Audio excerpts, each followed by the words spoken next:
Ya, Nabi Abraham itu kan menitipkan 2 rumah ibadah untuk 2 anaknya.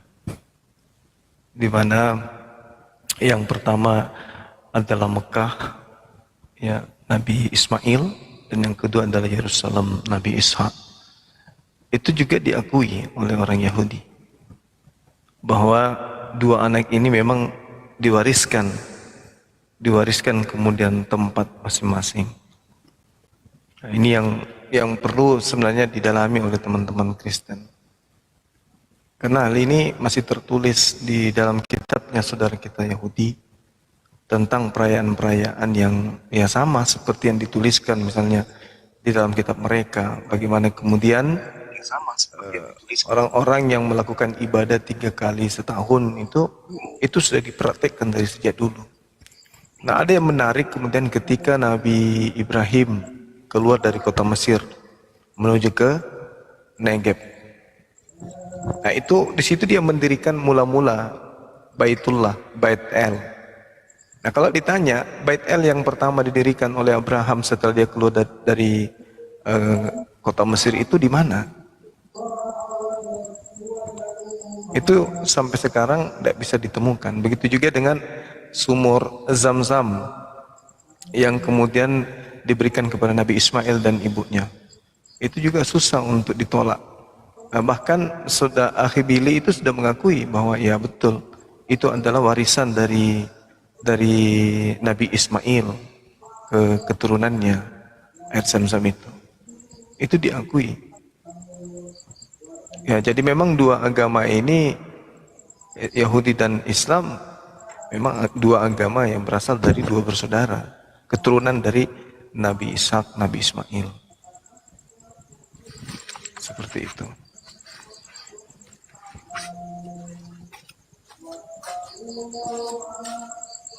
Jadi kalau Nabi Ismail punya Mekah, Nabi Ishak punya Yerusalem. Nah, yang Kristen ini yang tidak tahu petikan ya, nggak salah ya, tempat ininya. Ngakunya Samawi bang, ngakunya. Tapi ciri-cirinya nggak Samawi sama sekali. Nah, itu dia. Itulah makanya gue bilang. Yahudi Tuhannya nggak berbentuk, Islam Tuhannya nggak berbentuk. Yahudi ada kiblat, Islam ada kiblat. Tapi Kristen mengambil Tuhannya Yahudi jadi manusia. Berbentuk tiba-tiba Tuhannya bang. Terus tiba-tiba kayak Zeus, Tuhannya nggak ada di mana-mana bang. Tiba-tiba nggak ada kiblat. Jadi kesalahan 2 langkah. Habis itu kalau kitabnya kan diturunin bahasa nabinya atau bahasa yang nerima bang. Tiba-tiba bahasanya lain sendiri dari yang diturunin. Nah, itu nggak apa-apa. Kalau tanggapan orang abang seperti itu tuh nggak apa-apa. Karena sampai saat ini pun sebenar-benarnya agama abang gitu, orang abang tidak bisa membuktikan bahwasanya orang Kristen itu masuk neraka. Kalau berdasarkan Al-Quran silakan saja. Sekarang yang berdasarkan yang real bisa abang buktikan. Kalau itu bisa, itu baru jadi pacuan untuk abang mengatas dosa yang nggak diampunin di Islam itu musyrik atau menyekutukan Allah, bang. Menyekutukan itu abang tahu kan definisi menyekutukan?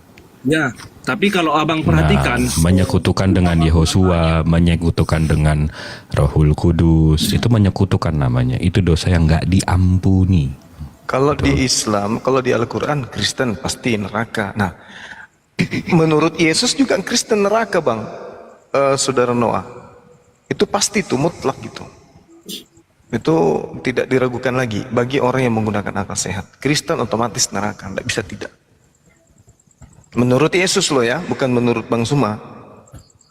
Tapi Yesus yang menggariskan, ya Kristen itu mau tidak mau neraka. Dan itu tidak main-main, ucapan Yesus itu paten. Karena dalam bahasa Yunani-nya pun dikatakan begitu bang. memang tingkatan ilmu manusia itu berbeda-beda bang ya. Jadi kalau jujur saja saya akui, saya sudah tanya juga kan sama teman-teman. Ada di sini teman saya Muslim juga, katanya kalau di Islam ini banyak tingkat keilmuannya, maksudnya cara pemahamannya ada beberapa tahap. Contoh, ada yang menggunakan ilmu syariat aja gitu, ada yang menggunakan ilmu apa namanya, tasawuf ya, tasawuf. Jangan bahas yang abang nggak paham bang. Nanti Enggak, saya mentok saya cuman- lagi, nabrak saya lagi cuma ke tembok bang. mengatakan. Saya nggak membahas, saya hanya mengatakan itu kalau yang orang tasawuf ini katanya ataupun pakai ilmu mahrifat katanya kan, itu beda lagi tuh bang. Kalau sama kami yang menggunakan syariat itu nggak masuk di akal kami. Kan bilang beda. Itu teman saya sendiri. Bukan begitu. Orang belajar Islam itu ada yang pertama itu tauhid. Ya, jadi Islam itu yang pertama tauhid yang harus diperdalam. Makanya Nabi Muhammad SAW ketika datang mengajarkan Islam selama 13 tahun itu pendalaman materinya adalah tauhid. Gitu. Sehingga ketika berbicara mengenai tauhid, orang akan sempurna tauhidnya ketika orang itu melaksanakan syariat.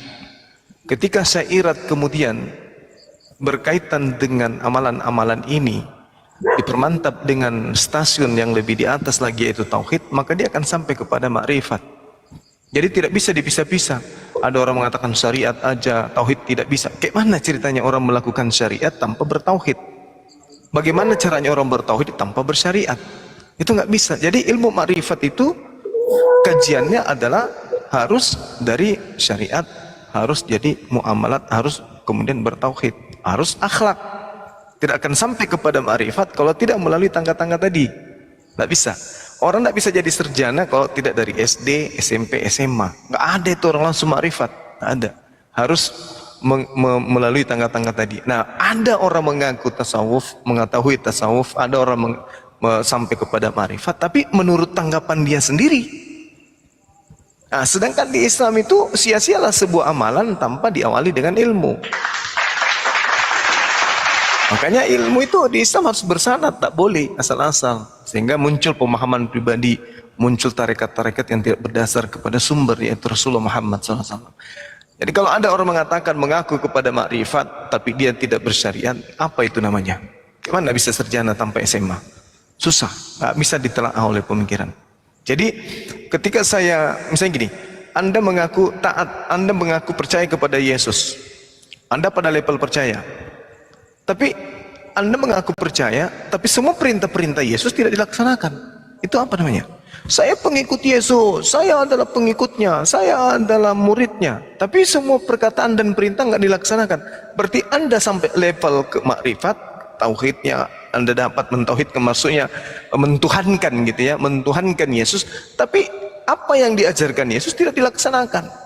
Jadi itu namanya hoax. Nah, begitulah orang yang mengaku bahwa sampai ke makrifat tapi tidak menjalankan syariat. Kayak mana ceritanya? Sementara orang beriman itu ya harus mempraktekkan.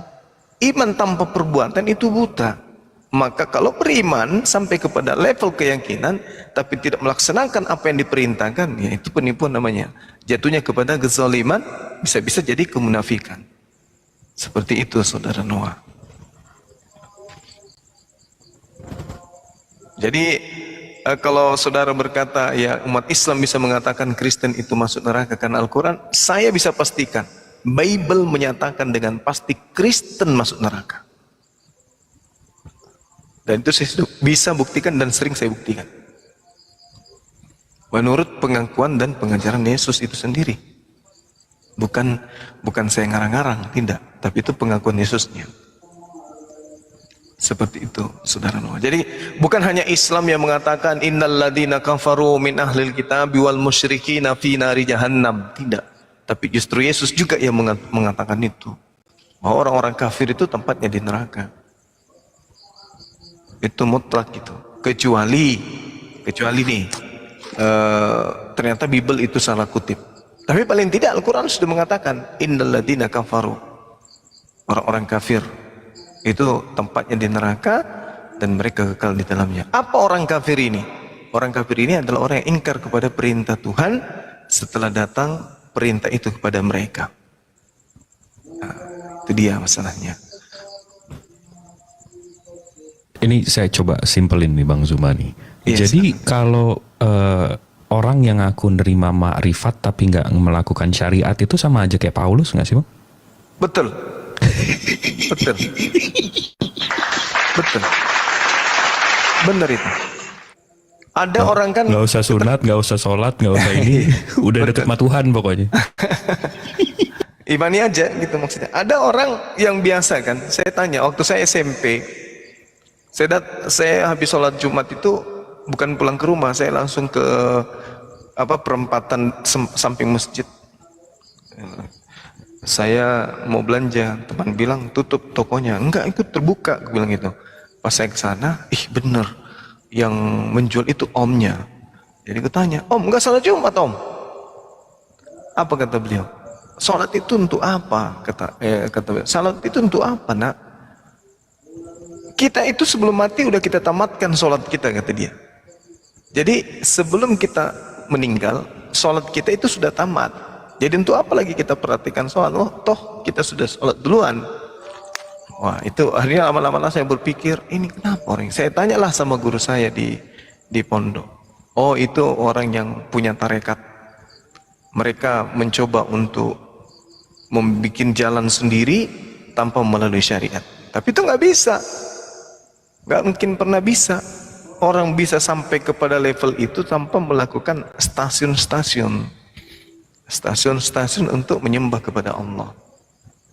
Sementara ketaatan itu maksudnya adalah ketundukan kepada perintah. Bagaimana ceritanya tidak tunduk kepada perintah tapi merasa bersatu dengan Tuhan? Gimana itu?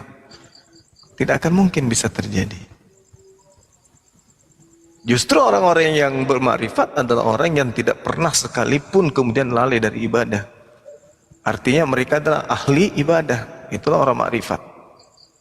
Nah, sama sekarang kita ini. Kenapa kita sholat? Karena kita mengetahui dan menyadari Allah itu ada. Kalau kita tidak menyadari Allah itu ada, ya seperti orang-orang yang tidak sholat itu. Karena tidak menyadari, cuman mengetahui Tuhan itu ada. Tapi dia tidak menyadari esensi daripada kebertuhanan makhluk itu adalah ketundukan. Seperti itu adanya. Yang jadi masalah besar sebenarnya ini. Tapi lagi-lagi ya akal yang harus menjadi acuan. Ketika kemudian terkutuklah, membebaskan kita dari kutuk hukum Taurat. Belum lagi Efesus 2 nomor 15 dengan matinya dan seterusnya dia telah membatalkan segala perintah-perintah Tuhan. Ini gimana ceritanya? Jadi dia memakrifatkan umat ya Bang ya? Iya. Makanya dikatakan di Roma 10 nomor 9 itu, barang siapa yang berkata dengan mulutnya bahwa Yesus adalah Tuhan dan diimani dengan sepenuh hati, maka dia akan diselamatkan. Gimana ceritanya orang cuma berkata seperti itu, maka dia akan diselamatkan.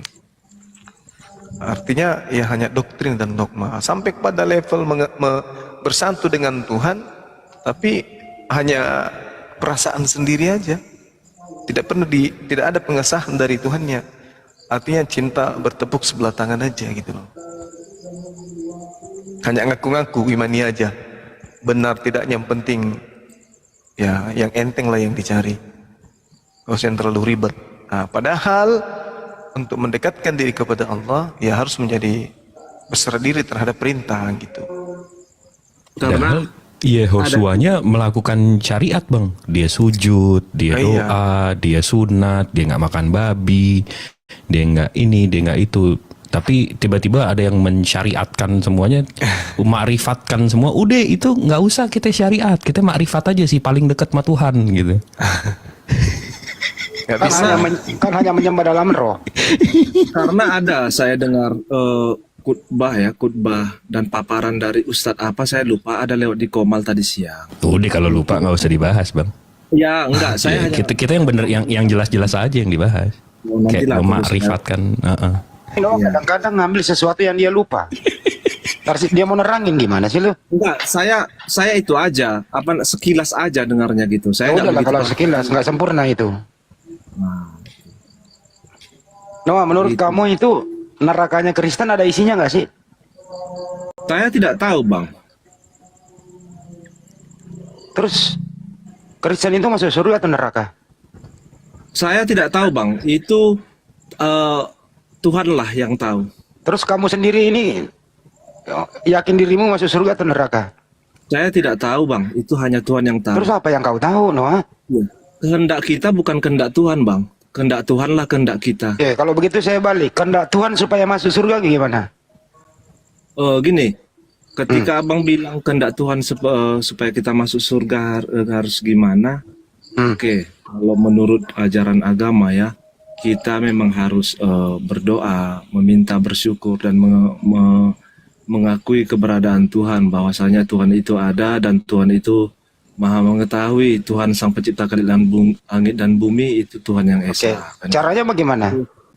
Itu dasarnya. Caranya bagaimana? Tapi gini, Nggak dulu, terusin dulu, tar dulu Noah. Caranya bagaimana?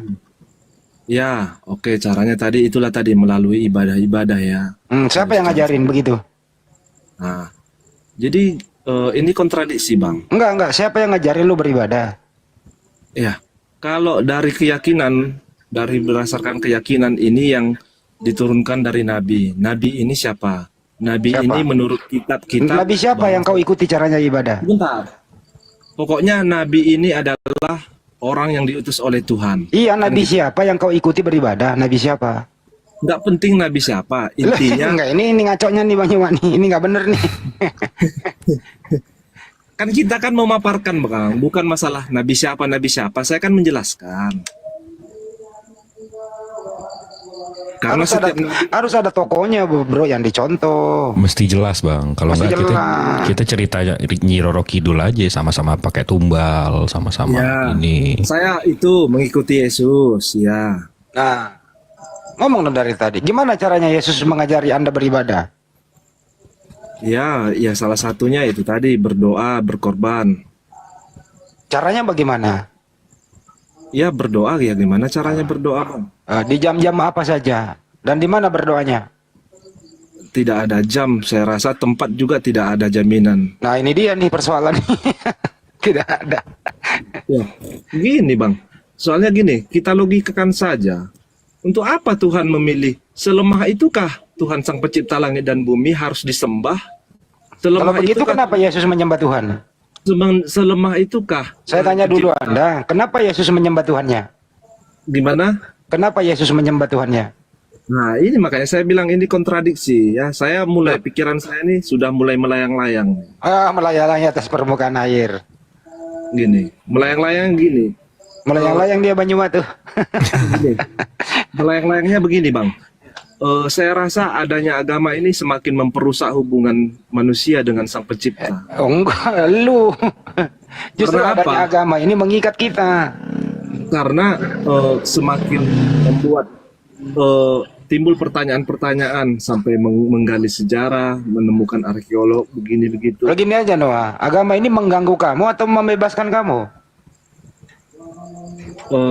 Sejauh ini kalau selagi masih ada perdebatan mengganggu saya rasa. Ya begitu, kalau begitu nggak usah beragama.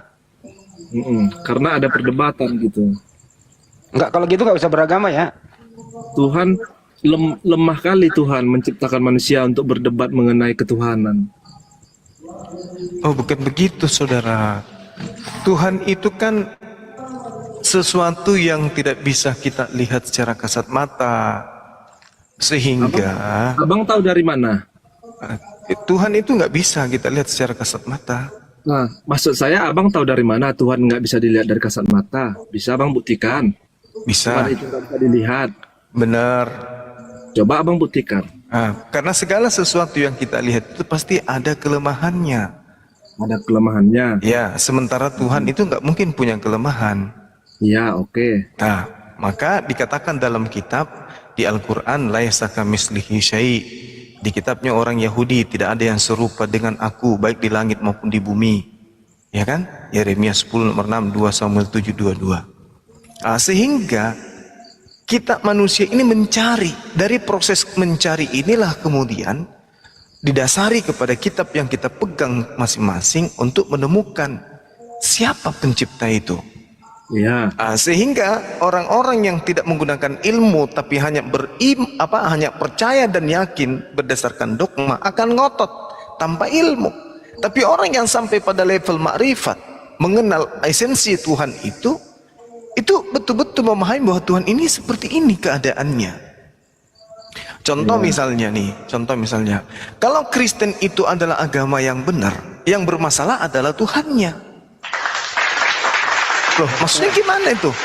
Contoh gimana bermasalah Contoh, Tuhannya? contoh nih, misalnya kalau dikatakan bahwasanya Tuhan ini maha mengetahui, tapi faktanya kalau dia maha mengetahui, kenapa hukum-hukumnya hanya terikat kepada satu kaum aja kalau memang hukum itu untuk seluruh manusia? Ya, Contoh misalnya, Ulangan 33 nomor 4, hukum Taurat itu hanya mengikat ke Bani Yakub. ya. Nah, kalau itu betul bahwa hukum inilah yang akan menjadi hukum selama-lamanya sampai akhirat, sampai kiamat, lalu kemudian hukum ini yang mengikat semua manusia, dan ternyata semua manusia ini tidak semuanya Bani Yakub, berarti Tuhan yang ini adalah Tuhan yang gagal gitu loh. Gagal, ya. Gagal menjadi Tuhan dia. Kenapa? Karena dia tidak paham, dia tidak ngerti bahwa ternyata manusia yang kuciptakan itu bukan hanya Bani Yakub, tetapi ternyata hukum yang kutuliskan di sana, yang kutorehkan hanya untuk Bani Yakub, sementara hukumku berlaku untuk seluruh umat manusia. Berarti Tuhan ini tidak layak jadi Tuhan, Bang. Tidak layak jadi Tuhan. Kecuali hukum-hukum itu memang betul-betul untuk satu kaum, lalu selanjutnya membuat lagi hukum untuk seluruh umat manusia. Itu baru Tuhan ini adalah benar-benar Tuhan. Masakan ada Tuhan yang maha mengetahui membuat suatu hukum, lontaran hukumnya untuk satu golongan saja, tapi golongan-golongan di luar kaum tersebut juga terikat. Kan lucu? Kan lucu. Hukum Taurat hanya diperuntukkan kepada Bani Yakub. Nah, sementara umat lain yang bukan Bani Yakub bagaimana? Oh, dia juga harus turut mengikuti aturan-aturan itu. Loh, iki Tuhan atau Mas Bagio yang tidak ngerti tentang apa-apa? Artinya kalau kedudukan ini dijadikan sebagai satu sumber keimanan yang kita bukan Bani Yakub, mau tidak mau akal kita akan berkata Tuhan yang datang kepada Bani Israel itu adalah Tuhan yang tidak mengetahui, berarti dia tidak layak dituhankan. Iya, karena maksud abang gini kan, maksud abang tadi saya ngerti kenapa harus untuk orang Israel, padahal manusia di muka bumi ini bukan orang Israel aja, kan gitu maksud abang kan? Iya. Nah, itu terus lanjut bang. Nah itu dia, itu keadaan yang ada sekarang. Sehingga saudara Noah berada antara harapan dan keputusasaan. Ikut kepada ajaran yang diperuntukkan kemudian hanya untuk Bani Israel, sementara saudara bukan Bani Israel. Dan kalau ini adalah benar adanya, maka saya katakan Tuhan yang Anda sembah itu tidak layak jadi Tuhan. Karena dia tidak mengerti tentang manusia. Masakan dia menciptakan manusia sementara dia tidak ngerti sendiri bagaimana manusia itu? Apakah hanya dari satu keturunan? Bagaimana manusia itu? Apakah hanya untuk sampai kepada Bani Israel saja? Kok bisa kayak gitu loh? Nah, kecuali hukum yang datang kepada Bani Israel memang betul-betul mengikat Bani Israel saja. Barulah kemudian Tuhan mengirim penolong lain untuk seluruh umat manusia. Nah, baru itu Tuhan yang benar.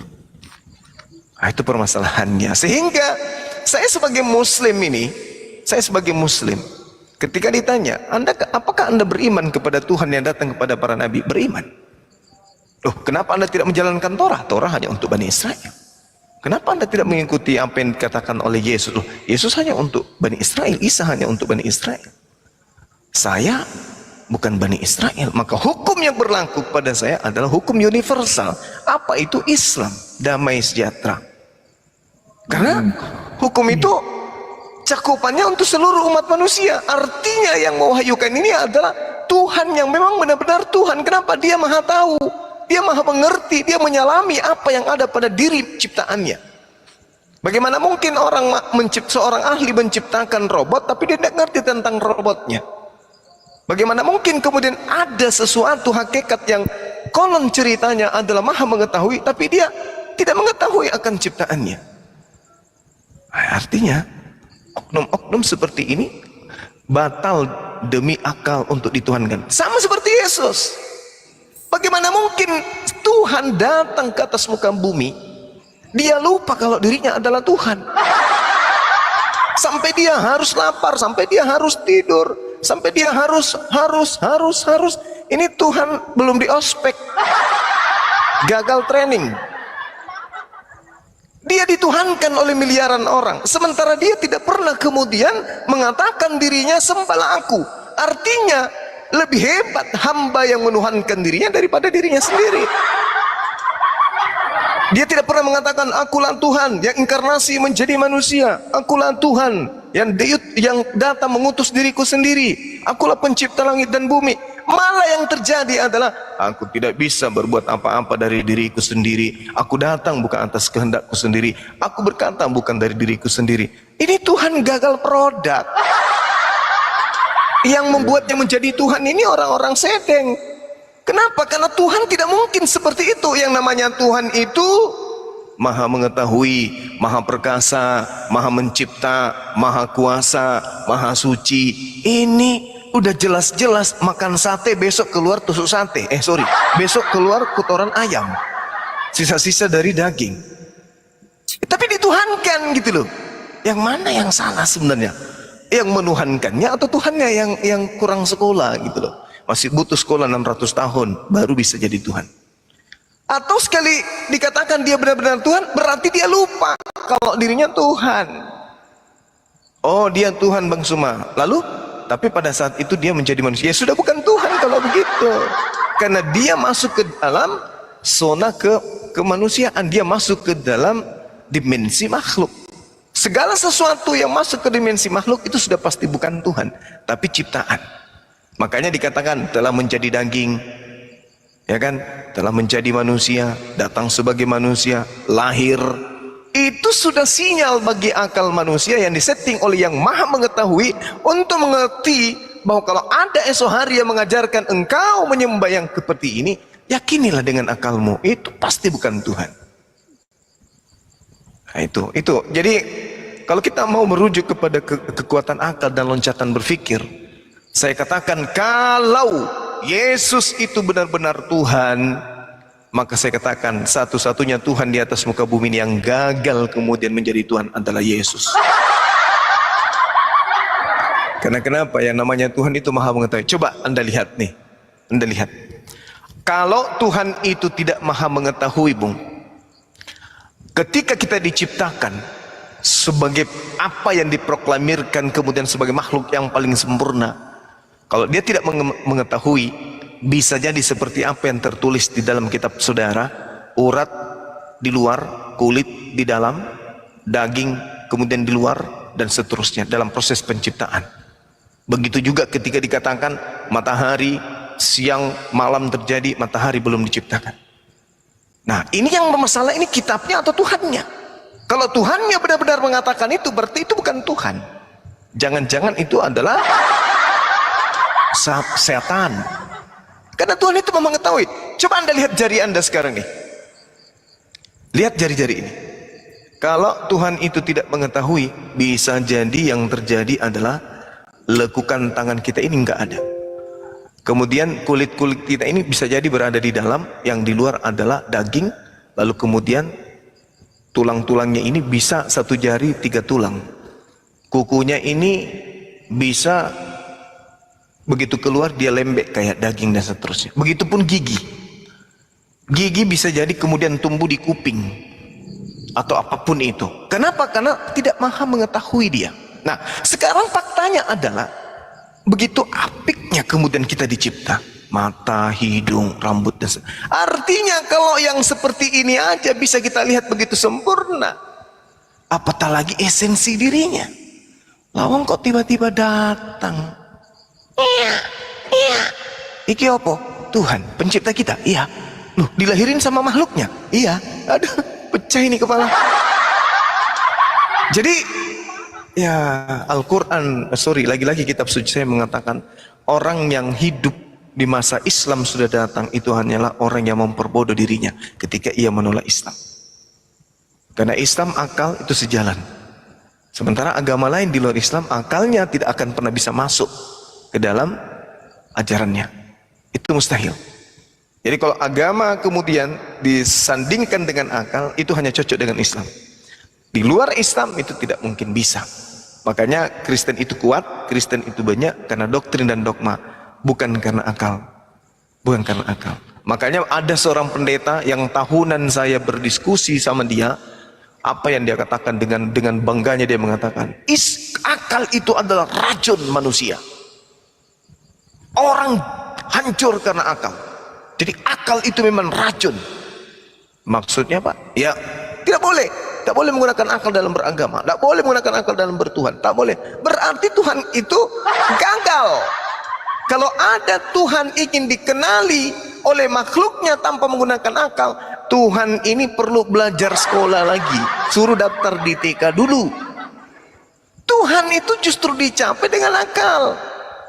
Kalau ada kemudian Tuhan tidak dicapai dengan akal, itu bukan Tuhan, pasti itu bukan Tuhan. Kenapa tidak mau menggunakan akal? Karena medan atau objek yang dituhannya sudah tidak masuk akal, maka akalnya dimatikan. Karena lebih duluan doktrin. Begitu dia lahir, ini siapa Ma? Itu Tuhan kita, pencipta langit dan bumi. Iya. Oh, dari segala-galanya dia bersumber dari ini orang. Iya. Orang ini yang menciptakan nyawa manusia. Iya.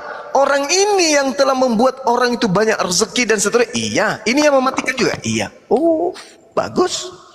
Berotot pahanya bagus, rambutnya panjang bagus ini orang. Jadi ini dia oknumnya. Iya. Karena sudah didoktrin seperti itu, begitu dia dewasa sampai kepada kematangan rasio, tidak bisa sampai kepada iman yang dia terima, maka akal dimatikan. Maka dia mengatakan, jangan pernah engkau membawa akal ketika Anda membahas agama Kristen. Jangan. Kenapa? Karena kata plesetannya adalah untuk memahami Kristen harus melampaui akal. Kalau sudah melampaui akal itu ada dua. Kalau tidak akal-akalan, gila. Itu aja. Karena sudah melampaui akal. Itu aja. Sementara mustahil. Mustahil kemudian akal ini dicipta untuk tidak mau sampai kepada hakikat ketuhanan. Justru kita diberi akal untuk mengetahui Tuhan yang benar itu seperti apa. Jadi hanya ada dua. Yang pertama akal-akalan, yang kedua adalah gila. Iya. Jadi itu kesimpulan saya itu di situ, saudaraku Noah. Bahwa Tuhan itu maha mengetahui, sehingga kitab suci itu selalu mengajarkan kita untuk mengasihi apa? Mengasihi Tuhan. Dengan cara apa? Dengan akal. Itu pesan Yesus tuh, kasihi Tuhan Elohim dengan segenap hati, jiwa, kekuatan, dan akal. Tidak ada iman. Iman itu urusan belakang. Ketika kemudian kita sudah mencapai pada puncak kebenaran logika, rasio ini yang sampai kepada konsep ketuhanan, barulah muncul iman. Makanya saya katakan iman itu hanya ada di Islam. Di luar Islam tak ada iman. Di luar Islam itu hanya yakin, percaya, itu aja. Hanya ini yang bermain ini, yakin, percaya, yakin, percaya, yakin. Tidak ada sampai kepada level iman. Karena iman itu adalah inti daripada kebenaran itu sendiri. Lalu kemudian ketika yakin dengan kebenaran yang kita dapat dengan saduran akal, itulah iman. Nah, makanya umat Islam itu tidak perlu melihat Tuhan. Tidak perlu melihat Tuhan. Karena kalau kita melihat objek, itu artinya kita yakin. Misalnya nih, saya mengambil pulpen, lalu saya bertanya, apakah Anda yakin ini pulpen? Semua orang yang masih berfungsi matanya dan akalnya akan mengatakan, yakin dong. Apakah Anda percaya ini pulpen? Percaya dong. Nah sekarang simpan di belakang, tanganku taruh di belakang. Apakah Anda percaya bahwa di tangan saya ada pulpen? Percaya. Yakin? Yakin. Nah, itu level percaya. Tapi bolehkah saya bertanya, apakah Anda beriman bahwa ini ada pulpen? Tidak bisa. Kenapa? Karena iman itu hanya sampai kepada sesuatu yang abstrak tapi konkret. Nah itu susah itu untuk diketahui. Artinya gini, iman itu adalah sesuatu yang tak kita lihat tapi kita yakini, kita percayai, itulah iman. Sedangkan di Kristen mereka mengatakan percaya kepada Yesus, beriman kepada Yesus, itu bukan beriman itu. Umat Kristen itu tak beriman, umat Kristen itu percaya. Yang dikatakan beriman itu orang Yahudi. Kenapa? Mereka tidak melihat Tuhan mereka, tapi mereka meyakini, mereka mempercayai. Di atas daripada dua ini disebutlah iman. Nah, oleh karena itulah kemudian saya berani mengatakan di Kristen tak ada iman. Cuman karena iman sudah di Indonesiakan, disatu, maka bahasa itu diambil. Kristen itu levelnya adalah percaya. Kenapa mereka percaya? Karena Yahweh pernah datang menjadi manusia. Maka patokan mereka adalah barang siapa yang melihat aku sama dengan melihat Bapa. Nah, itu dia. Makanya mereka percaya. Dia lihat Yesus membangkitkan orang mati. Dia lihat Yesus kemudian membuat air menjadi anggur. Orang buta melihat. Maka dia percaya. Masuk ke Indonesia berubah menjadi iman. Padahal nggak sampai ke situ. Yang dikatakan iman itu meyakini dengan sepenuh hati apa yang kita tidak lihat itu benar-benar kita yakini, nampak, nyata, absolut. Nah, itu baru dikatakan iman. Nah, sehingga umat Islam kalau ditanya, mana Tuhanmu? Itu pertanyaan yang tidak rasio. Tuhan kok disuruh tunjukin? Sesuatu yang bisa kita tunjukkan sebagai media, objek, itu bukan Tuhan. Itu makhluk, itu ciptaan. Sesuatu yang diadakan. Segala sesuatu yang diadakan berarti berasal dari ketiadaan.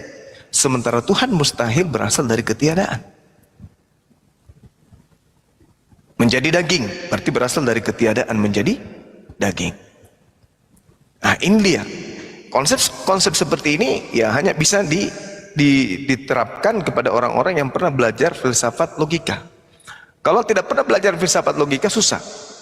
Bisa dapat poinnya, yang penting akal yang menjadi patron untuk menelaah kata demi kata menghasilkan sebuah makna. Tapi kalau hanya ini apa sih, ngomong apa ini sih? Nah, kata-kata yang saya lontarkan coba tautkan dengan pernyataan-pernyataan Yesus tentang Tuhan. Tautkan pernyataan-pernyataan Musa tentang Tuhan. Tautkan perkataan-perkataan Daud, Salomo tentang Tuhan. Akan sampai poinnya ke situ. Bahwa Tuhan itu tidak perlu dilihat. Dengan melihat kesempurnaan jasad kita ini aja, orang berakal sudah sampai kepada mengenal Tuhan. Nah, ini nggak mungkin. Yang membuat ini bapak saya nggak mungkin. Mama saya nggak mungkin. Pasti ada yang menciptakan ini semua. Inilah Tuhan. Nah, Tuhan ini dengan apiknya dia menyempurnakan. Ada kuping yang diciptakan untuk kita. Kalau dia bisa membiaskan hakikat dirinya kepada makhluknya, maka tentu dia punya sifat mendengar. Nah, kalau dia punya sifat mendengar, dia tidak perlu mendekat ke saya untuk pasang kuping mendengarkan perkataan saya. Kenapa? Karena tentu hakikat ini memiliki unsur hakikat maha mendengar. Jadi saya tidak perlu minta dia untuk mendekat, dilahirkan, untuk kemudian pasang kupingnya mendengarkan keluh kesahku. Gak perlu. Kenapa? Karena dia adalah dimensi, di luar dimensi ciptaan. Lalu kemudian saya bisa berkata, saya bisa melihat. Sedangkan saya ini adalah ciptaannya. Bias daripada kesempurnaan sang pencipta itu terbias kepada apa yang dibuat, apa yang dicipta. Nah, saya punya mata. Saya bisa melihat. Berarti yang menciptakan saya ini jauh lebih hebat, memiliki penglihatan. Maka disebutlah maha melihat. Nah, untuk melihat saya nih, untuk melihat saya, yang maha melihat tidak perlu datang untuk mengintip saya. Jadi saya tidak bisa mendudukkan sifat makhluk kepada dia yang bukan makhluk. Dia yang bukan makhluk pasti maha mendengar, pasti maha melihat. Lalu kemudian saya dengan dua daging di wajah, yang satu bibir atas, yang satu bibir bawah. Kemudian ada gigi, ada lidah. Gerakan lidah ini menghasilkan sebuah gelombang. Gelombang ini kemudian punya makna, keluarlah suara. Ada ritme, ada not di situ. Ini ciptaan. Saya bisa berkata, saya bisa berkarya dengan lidah saya bisa mengurai ide, gagasan dan seterusnya. Berarti yang menciptakan saya ini, hakikat ini, lebih mampu lagi berkehendak, lebih mampu lagi berkarya, lebih mampu lagi mengatur, lebih mampu lagi menginstruksikan segala sesuatu. Saya aja bisa menginstruksikan orang untuk bekerja, bagaimana dia? maka dia tidak perlu datang kemudian memecahkan kuping saya untuk berbicara. Cukup melalui kitab suci dia menyampaikan pesan. Nah, maka kemudian ketika saya menyadari yang menciptakan saya melihat, yang menciptakan saya mendengarkan, yang menciptakan saya punya kehendak, maka tugas saya kemudian adalah bukan mencari dia, bukan mencari wujudnya, bukan mencari bentuknya, bukan mencari fisiknya, tetapi mencari apa yang membuat dia senang, apa yang membuat dia ridho, apa yang membuat dia sayang sama aku. Aku bisa menemukan itu di mana? Oh, dia punya ide, dia punya gagasan, dia punya perintah, dia punya kalam, dia punya firman, dia punya titah. Titahnya di mana? Di kitab suci. Jadi, saya harus kontak dengan hakikat tersebut. Saya harus kemudian melakukan interaksi dengan hakikat tersebut. Cukup dengan ibadah. Bukan membuatnya karikatur, menggantungkan di leher, membuatnya di rumah ibadah, menyimpannya di rumah. Bukan, bukan seperti itu. Karena yang seperti itu sudah jatuh pada standar makhluk ciptaan. Dari sesuatu menjadi yang tidak ada menjadi ada. Jadi umat Islam ketika kemudian beribadah tidak perlu kemudian membayangkan makhluk. Cukup dengan khusyuk menyadari saya lagi menghadap kepada Sang Maha Melihat, Sang Maha Menciptakan, Sang Maha Mendengarkan. Memuji Allahu Akbar, Alhamdulillahi Rabbil Alamin, Ar-Rahmanir Rahim, Maliki Yawmiddin, Iyyaka na'budu wa iyyaka nasta'in. Yang Maha mendengar, mendengar enggak? Mendengar. Yang Maha melihat, melihat enggak? Melihat. Yang Maha mengetahui, tahu enggak apa yang saya lakukan? Tahu. Maka poin demi poin kemudian saya dilihat sebagai ciptaannya yang berserah diri kepada perintah-perintahnya. Tuhan-Tuhan yang lain, ada yang berbentuk sapi. Kira-kira kalau dia panggil, mendengar enggak Tuhannya? Ada yang berbentuk manusia, ada yang mendengar enggak Tuhan? Tidak. Makanya umat Islam itu kalau ada tuduhan menyembah batu itu bahlul. Karena yang disembah umat Islam itu adalah hakikat yang maha melihat, hakikat yang maha mendengar, hakikat yang maha berkehendak, yang maha kuasa, maha perkasa. Berarti dia bukan masuk level makhluk ciptaan. Batu ini apa?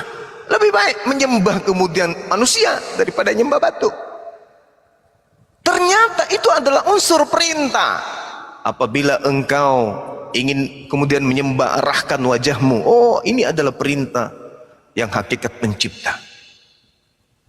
Nah, inilah sekelumit pengetahuan tentang filsafat logika dalam mencari tentang Tuhan. Tidak perlu kemudian Tuhan itu datang, karena kalau dia datang berarti itu makhluk. Segala sesuatu yang berasal dari Tuhan itu makhluk, apapun itu makhluk. Kecuali sifat yang melekat pada diri Tuhan, itulah dia hakikatnya. Makanya kalau dikatakan segala dia dari pada mulanya firman itu bersama-sama Tuhan, firman itu adalah Tuhan. Kemudian firman itu menjadi daging. Firman yang dimaksud ini bukan Tuhannya, tapi ide gagasannya, sehingga menjadi apa yang sesuai dengan dia kehendaki. Saya kira begitu, saudara-saudara sekalian. Jadi kita tidak perlu kemudian mengada-adakan Tuhan, karena Tuhan itu sudah ada, meskipun kita tidak bisa melihatnya. Tetapi dengan melihat alam semesta ini, orang yang punya akal sudah menyadari pencipta langit dan bumi itu pasti ada.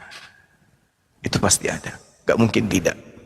Nah, Tuhan tidak mungkin punya kelemahan, Tuhan tidak mungkin tidak maha mengetahui, Tuhan tidak mungkin ceroboh, Tuhan tidak mungkin sesuai dengan sifat-sifat makhluk. Intinya di situ. Sehingga ketika ada kitab yang dianggap suci, penuh dengan kesalahan, penuh dengan kontradiksi, yakin dan percaya itu tidak berasal dari Sang yang Maha Mengetahui. Karena Sang yang Maha Mengetahui mustahil ada cacat, mustahil. Nah, sedangkan kalau kita lihat lembaran-lembaran, kemudian ada siang, ada malam, Sementara matahari sebagai sumber terjadinya rotasi yang mengakibatkan terjadinya siang malam itu belum dicipta, maka ini menandakan buku tersebut tidak layak untuk disandingkan dengan akal sehat manusia. Kecuali akal-akalan atau yang tadi pura-pura sakit, gila. Begitu teman-teman sekalian, silakan.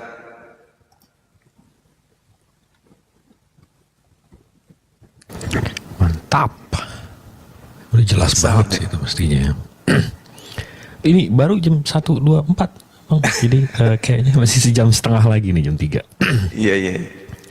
Silakan. Abang mau sahur apa gimana Bang? Saya belum. Saya sahurnya biasa jam 4. Oh. Ini ada yang di bawah mau naik apa gimana nih? Iya, host udah tidur kali ya? Host? Oh, enggak ada katanya. Nggak ada. Nih kayaknya Bang Noah udah jinak nih. Enggak, saya hanya mendengarkan aja, Pak. Saya hanya mendengarkan. Oke, siap. Karena jujur aja ya, saya pribadi saya banyak mendengarkan ceramah-ceramah dari ini Ustadz Buya Syakur, mungkin abang pun pasti tahu. Jadi itu pemaparan beliau itu sangat masuk ke akal dan ke logika. Karena beliau Memang mestinya gitu nggak sih Bang? Memang mesti Tuhan itu ngasih kita akal kan untuk dipakai, Bang. Bukan untuk. ya. Ya, tapi penjelasan beliau itu jauh lebih masuk akal. Memang iya, karena dia tidak selalu memprioritaskan agama tertentu. Itu yang saya suka dari, walaupun dia seorang ustadz gitu ya, seorang Kiai Haji Buya Syakur ya, yang diakui ulama di Indonesia. Tapi dia tidak selalu memaparkan bahwasanya agama yang dia anut itu adalah agama yang benar. Itu saya sangat senang gitu. Bukan masalah toleransinya, tapi memang pemahamannya itu betul-betul pemahaman tingkat tinggi. Jadi itu yang selalu bertentangan di hati pikiran saya dan selalu bertentangan dengan masalah perdebatan-perdebatan ini, begitu Bang. Menurut Abang kekristenan Abang atau yang Abang pegang sekarang itu make sense Bang? Masuk akal? Atau? Kalau menurut pemahaman Ustadz Buya Syakur ya, saya sendiri jujur aja saya ngambil. Ya, ini menurut Abang? Enggak, ini saya nggak bisa menurut saya karena saya perlu belajar kan gitu. Itu yang masuk akal gitu Bang. Iya, tapi menurut Abang agama Abang itu. Ungkapannya Buya Syakur ini apa? Wah, yang mana lah Bang ya? Banyak ini videonya Buya Syakur ini, sampai saya download malahan biar tersimpan di HP. Nah, karena saya takut dihapuskan di YouTube. Banyak Dia ini mengatakan bahwa semua agama itu baik, sama. bukan masalah semua agama baik atau sama. Sekarang bukan karena masalah agamanya Bang. Cara manusia itu gimana ya? Ini sebentar ya, saya putar nggak apa-apa? Iya, nggak apa-apa. DM aja Bang, nanti kita masa nobar di sini. Abang ngajak kita nobar. Oh ya udah Bang, bisa deh. Ya, oke. Ya. Bukan maksudnya ini. Termute. Gimana Bang? Ini ya poinnya, maksudnya masa Abang nggak bisa ngasih tahu poinnya aja gitu. Intinya agama itu nggak bisa membawa kita kepada Tuhan. Waduh. Jadi yang membawa kita kepada Tuhan itu apa? Itu iman kita Bang. Iman. Nah, Iya, itu dia lagi tadi yang saya jelaskan. Iman itu bukan bergantung kepada agama. Tapi Iya, iman itu bergantung kepada diri kita sendiri. aduh, Ya memang itu benar Bang. gitu. Jadi Ya, itu menurut benar. saudara seperti agama saudara kita yang lain yang menuhankan sapi misalnya, itu benar? Gimana? Yang menuhankan sapi. Ya itu kalau itu menuankan sapi ya udah beda lah, bang, ada-ada aja. Lah tadi katanya bukan agama yang, tapi iman. Iya iman bang. Ya, imannya mereka mengatakan bahwa sapi itu adalah inkarnasi dewa. Oh itu agama apa itu? Ya adalah biasa cuci kaki sapi, sujud di sapi. Oh, oh itu ya Hindu Buddha ya. Iya, malah kotorannya pun diambilnya. Wah, nggak tahu. Iya, itu Hindu itu. Iya kalau itu kita nggak tahu bang ya. Saya nggak berani mengatakan. Jangan-jangan ada agama Hindu dikira saya menghujat. Tadi Anda mengatakan tidak menyelamatkan, yang menyelamatkan iman. Nah, kalau iman mereka mantap tentang itu gimana ceritanya? Iya memang ya intinya gitulah bang. Yang saya tampung dari ceramah-ceramah Ustadz ini ya, Ustadz Buya Syakur ini. Saya jadi penasaran nih Bang Zuma. Ya gimana nih? Bagian yang dia mau putar tadi. Dan yang komen-komen juga. Coba putar biar kita paham. Iya coba. Nah, coba deh kita putar. Nih jadi kita ya Karena nobar. ada bantahan saya untuk saudara Syakur ini. Iya, Ada di YouTube bantahan. setahu saya juga Buya Syakur ini agak ini juga. Agak-agak. Ada video saya itu 2 untuk bantah beliau. Karena Silakan, saudara beliau ada minta maaf beberapa kali juga atas narasi-narasinya, makanya coba deh Bang Noah. Sebentar bang ya.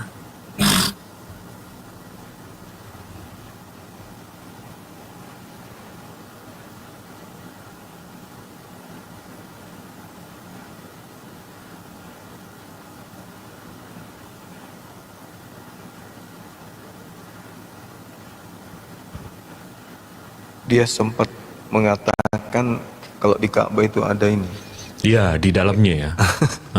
Dia pernah minta maaf tuh soal itu.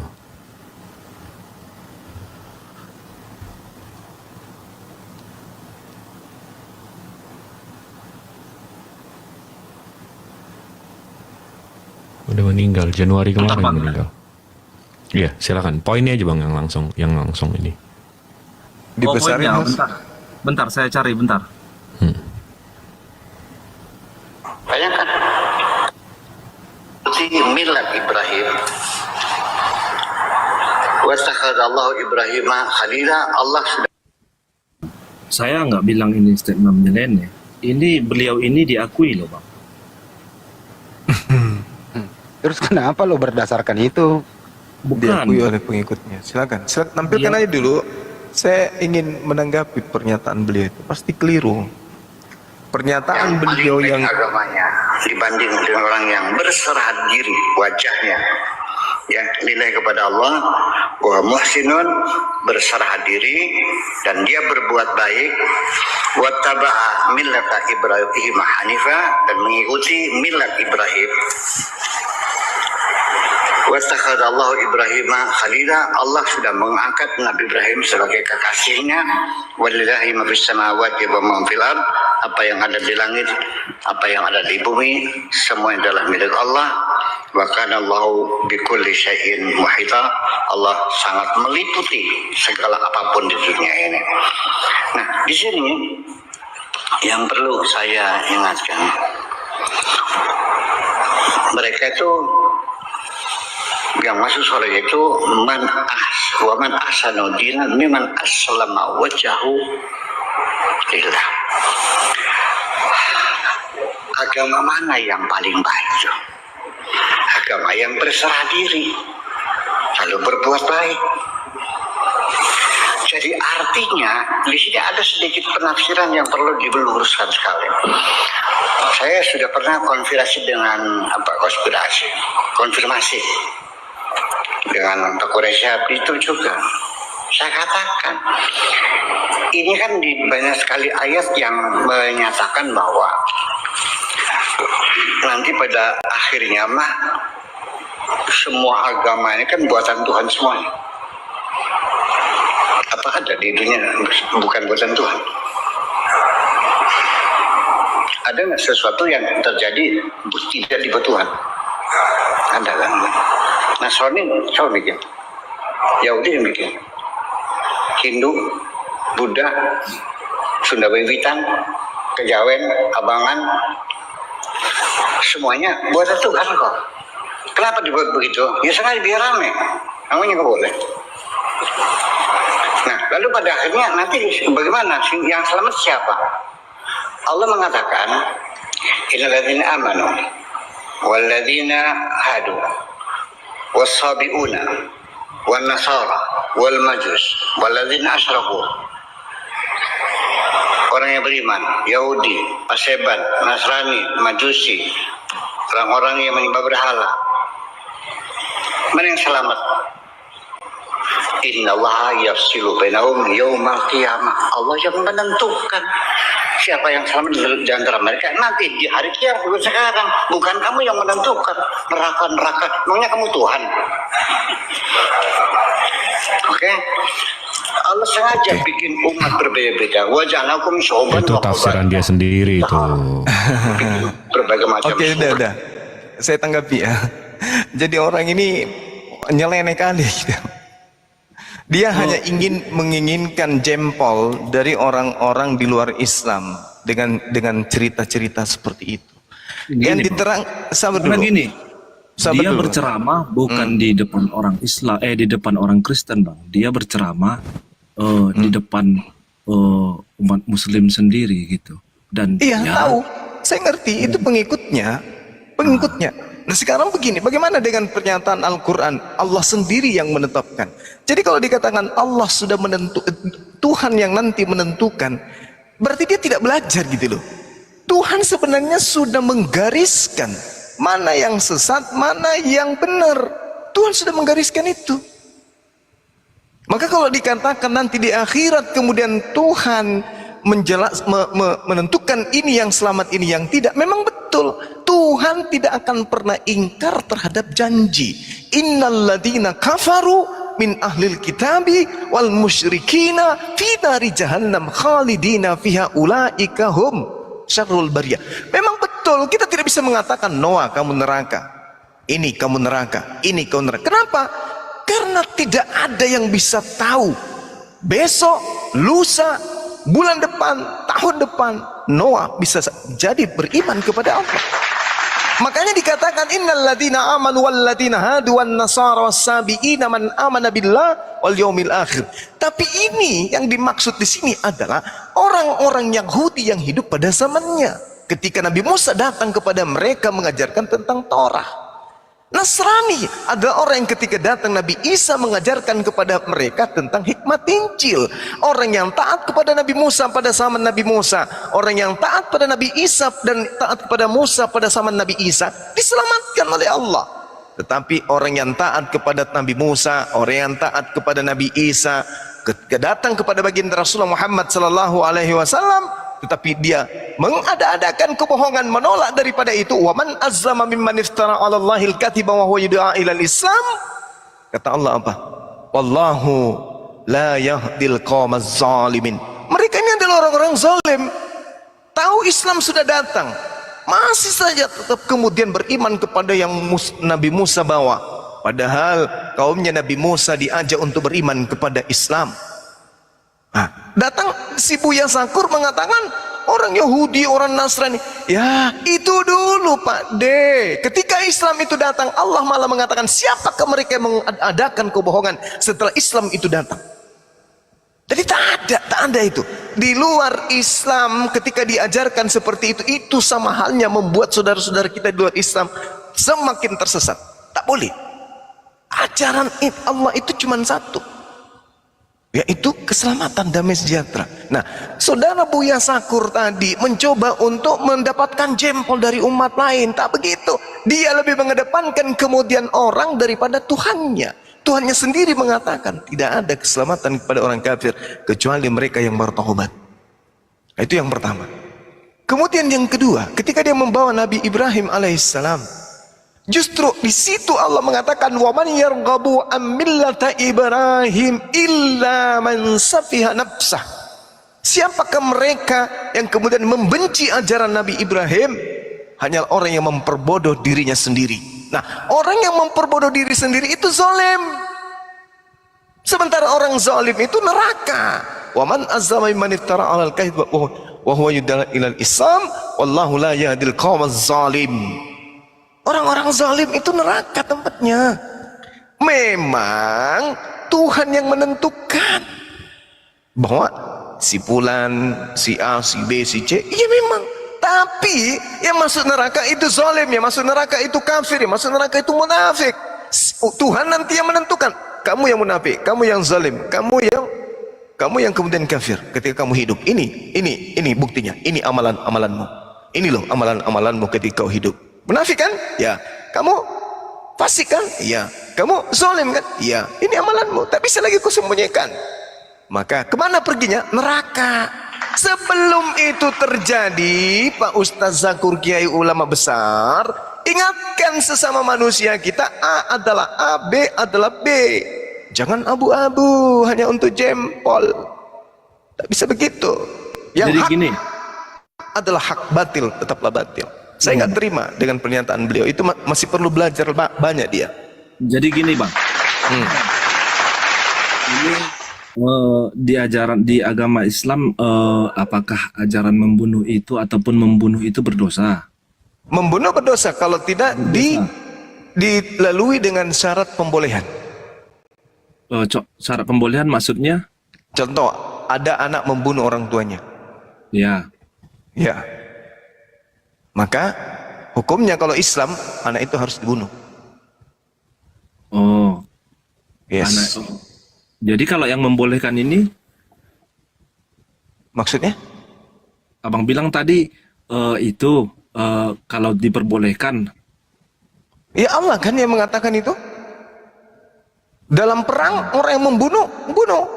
Boleh membunuh. Ada masa di mana pembunuhan itu boleh dilakukan. Kalau dia sudah memenuhi syarat daripada perintah-perintah Tuhan. Boleh. Nabi Musa membunuh. Bahkan Nabi Musa alaihissalam diperintahkan, jangan kau biarkan apapun yang bernapas. Mau dia hewan, mau dia tumbuhan, matikan semua. Itu perintah Tuhan. Nah kalau ada perintah Tuhan seperti itu, ya kita harus tunduk. Kenapa demikian?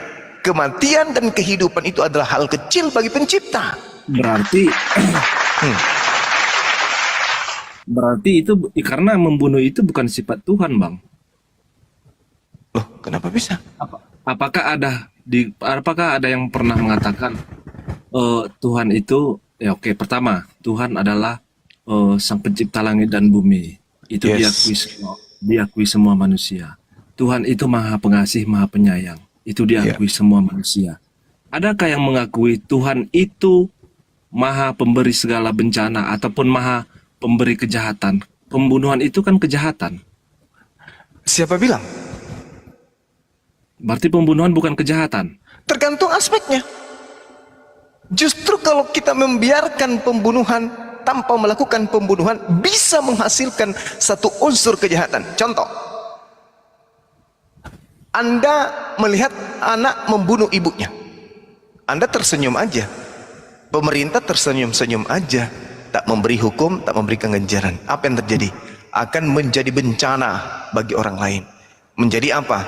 Oh ternyata membunuh ibu sendiri, tidak minta dikasih uang jajan, tidak dikasih, minta uang jajan, tidak dikasih, ternyata itu adalah hal sepele. Apa yang terjadi? Bunuh ibu. Besok terjadi lagi bunuh ibu. Besok terjadi bunuh ibu. Kenapa? Karena tidak ada ketegasan dari Tuhan. Itu bencana itu. Maka pembunuhan yang terjadi terhadap hukum bunuh, nyawa balas nyawa, itu adalah kemudian cara efek yang sangat mujarab untuk menghentikan tabiat manusia yang suka menang sendiri. Kenapa demikian? Karena manusia dicipta untuk berkuasa terhadap manusia lain. Berarti berhak dong manusia menghakimi manusia, gitu maksudnya ya bang ya? Makanya ada yang dikatakan pemerintah, atiullah wa atiur rasul wa ulil amri, dan taatlah kepada pemimpin. Nah sekarang kita dipimpin oleh pemimpin apa nih? Kalau pemimpinnya mengatakan penjarakan, penjarakan. Kalau pemimpinnya mengatakan hukum mati, hukum mati. Nah itu dia makanya. Jadi Tuhan itu ada ungkapan yang keliru di Kristen. Makanya itu maksudnya itu bukan sifat Tuhan bang. Menyuruh membunuh ataupun memperbolehkan membunuh itu bukan sifat Tuhan. Astagfirullahaladzim. Coba Anda lihat di dalam kitab yang Anda gunakan, nyawa balas nyawa itu siapa perintah itu? Siapa Iya, perintah tuh? Ulangan 19 nomor 21 itu perintah siapa? makanya itu Janganlah engkau kontradiksi. jangan engkau merasa sayang kepadanya sebab berlaku nyawa ganti nyawa, mata ganti mata, gigi ganti gigi, tangan ganti kaki ganti kaki. Itu perintah siapa? Makanya ketika ada yang ayat-ayat seperti itu kontradiksi dengan pemikiran saya. Karena apa? Yang saya tahu Tuhan itu Maha Pengasih dan Maha Penyayang. Nah, Jadi, justru itu. Abang, hal-hal ini, saudara, apapun ceritanya Bang, yang namanya hal membunuh, apapun alasannya itu salah. gitu. Iya. Oke, sekarang begini. Anak-anak Adam membunuh nggak?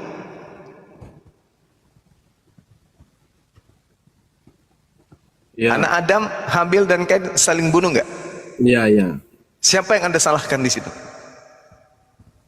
Ya Tuhan lah. Ah, Tuhan yang salah kan? Apa pantas Tuhan disalahkan? Ya, ketika Tuhan tidak mengajarkan kasih sayang sesuai dengan jati diri Tuhan, bahwasanya Tuhan adalah Sang Pengasih dan Penyayang, itu salah. Berarti pada kasus ini Anda beriman bahwa pada kasus ini Tuhan itu salah gitu. Salah ketika Tuhan memperbolehkan manusia untuk saling membunuh. Itu Bukan bukan memperbolehkan. Ini kodrat. Ini kodrat ini. Ternyata salah satu di antara dua bersaudara ini ada yang dibunuh. Siapa yang Anda salahkan? Ya Tuhan, kenapa Tuhan membiarkan hal itu Nah, terjadi? sekarang apa hak Anda menyalahkan pencipta? Karena pencipta sendiri itu adalah Sang Maha Pengasih dan Maha Penyayang. Itu tidak sesuai dengan sifat Tuhan. Nah, berarti gagal dia menjadi pencipta kan? Intinya apa yang terjadi di muka bumi ini itu tidak sesuai dengan kehendak Tuhan. Karena Oke, Tuhan itu sekarang kalau Tuhan sudah salah menurut saudara, lalu yang benar siapa? Anda. bukan, Kan Tuhan sudah salah. Jadi yang benar siapa? nggak tahu siapa saya yang benar Bang. Nah, itulah hebatnya orang manusia ini. Dia tidak tahu bahwa yang maha berkehendak itu adalah Tuhan. Kira-kira kalau sekarang Tuhan mengambil paha Anda sebelah, Anda mau mengatakan apa?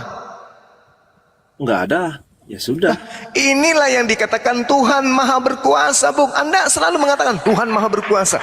Nah, kalau Tuhan membuat aturan, siapa kita ini? Lawang kita dicipta aja kita tidak pernah promo dulu. Kita tidak pernah dulu negosiasi. Tuhan, ya, ciptakan aku di tahun sekian ya. Oh iya, jadi perempuan ya. Ya, jadi laki-laki ya. Ya. Gak ada itu. Tuhan seketika menciptakan, membuat apa yang dia kehendaki. Namanya juga Tuhan. Berarti Terus kita datang memprotes. Oh, kamu salah Tuhan. Wah, ini Firaun ini. Karena setiap sesuatu yang diciptakan oleh Tuhan itu pasti ada hikmah di balik semua itu. Nah, sekarang begini Saudara Noah. Kenapa saya ngambil data-data itu? Saya ingin saudara itu punya pandangan yang loncatan pikiran yang lumayan bagus. Jadi gini, yang kita lihat dari kitab suci kita, Kain Habil melakukan pembunuhan satu sama lain. Ternyata unsur apa yang menjadi di sana, Tuhan telah menyatakan kemudian baik di Al-Quran maupun di kitab yang Anda genggam, Tuhan memberikan kemudian keadaan di mana iblis dan keturunan Adam akan tetap bermusuhan sampai kiamat. Tuhan iblis bersumpah akan menyesatkan manusia. Sehingga di dalam kitab saudara apa yang dikatakan? Aku akan membuat permusuhan antara keturunanmu dan keturunannya. Iblis inilah yang kemudian membuat manusia yang lain menjadi iblis dan membunuh sesamanya manusia. Bukan Tuhan, tapi iblis yang datang kemudian mempengaruhi orang lain untuk membunuh orang lain. Maka Tuhan memberikan penggarisan, barang siapa yang membunuh, bunuh. Barang siapa yang membutakan mata orang, butakan matanya. Barang siapa yang menjatuhkan giginya orang, jatuhkan giginya. Ulangan 19 nomor 21. Dengan demikian kemudian orang akan terrem. Saya tidak boleh bunuh. Kenapa? Kalau saya dibunuh, saya juga dibunuh. Artinya pembunuhan menjadi hilang. Mencopot mata orang akhirnya hilang. Mencuri akhirnya hilang. Kenapa? Karena ada patron yang tidak boleh dilanggar. Kapan dilanggar? Tanggung akibatnya. Itu maksudnya. Kenapa bisa demikian? Karena iblis tidak akan pernah tenang sebelum anak keturunan Adam semuanya dibungkus, dibopong ke neraka. Jadi kalau Anda mengatakan berarti Tuhan salah karena dia membolehkan, tidak salah.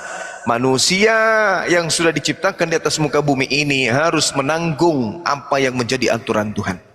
Bahwa di sekeliling manusia, bahkan dalam dirinya itu ada yang dikatakan syaitan, ada yang disebut iblis, yang selalu menggiring manusia untuk melakukan suatu tindakan-tindakan yang melanggar perintah Tuhan, termasuk membunuh. Maka membunuh yang dibolehkan adalah membunuh dengan syarat yang sudah menjadi ketetapan Tuhan. Yang seperti apa?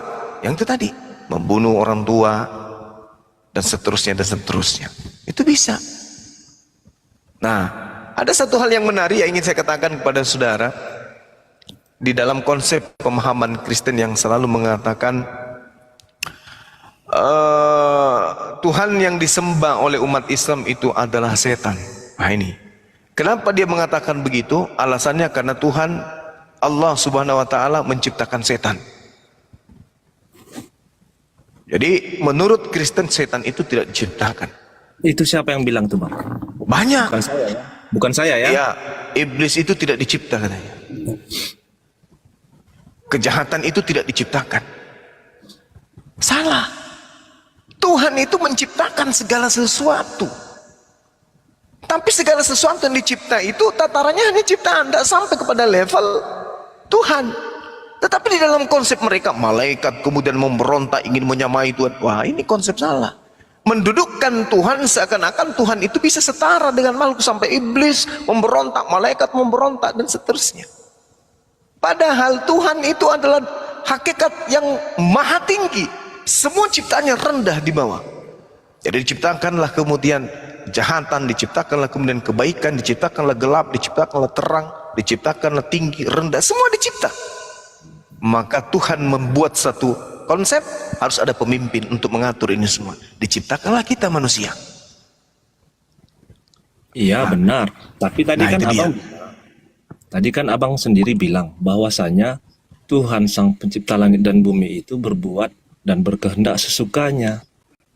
Jadi Ya, kalau dan bisa mengatur Tuhan. kalau kita bilang Tuhan itu berkehendak sesukanya, berarti tidak ada batasannya, Bang. Maksudnya? Ya, pasti tidak ada batasannya. Contoh, saya berkehendak sesuka hati saya, berarti saya tidak punya batasan kepada apa yang saya kehendaki. Saya mau makan di sana, saya mau minum di sana, saya mau membunuh di sana, saya mau perang di sana. Itu suka-suka saya, karena saya punya kehendak. Bukan orang yang punya kehendak, saya yang punya kehendak, kan gitu. Jadi apapun yang terjadi di muka bumi ini, itu semuanya sesuai kehendak Tuhan. Berarti tidak ada yang bisa kita batasi, Bang. Jadi makanya ketika Kristen sebagian meyakini bahwasanya Yesus itu Tuhan, gampang aja sebenarnya memang menjawab itu, bahwasanya itu kehendak Tuhan. Bisakah abang batasi itu bukan kehendak Tuhan?